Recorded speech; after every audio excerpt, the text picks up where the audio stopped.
Kamusta mga kabasketbolista? Dinaig ng LPU Pirates ang San Beda Red Lions 64-62. Best player of the game si Greg Cunanan sa likod ng kanyang 11 points at 2 rebounds. Pinataob naman ng Mapua Cardinals ang EAC Generals 82-79.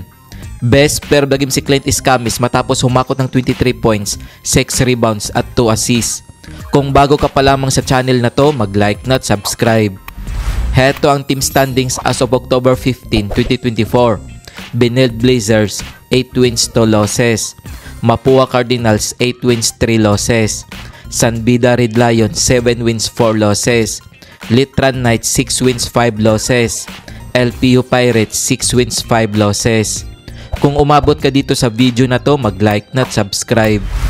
EAC Generals 5 wins 6 losses. Perpetual Altas 5 wins 6 losses. GRU Heavy Bombers 3 wins 7 losses.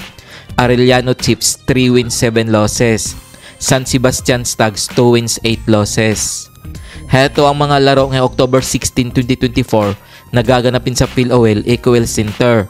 Magtutos ang Arellano Chiefs at Benilde Blazers alas 11 ng umaga. Maglalaban naman ang GRU Heavy Bombers at San Sebastian Stags alas 2:30 ng hapon. Kung nagustuhan mo ang video na to, mag-like na at subscribe.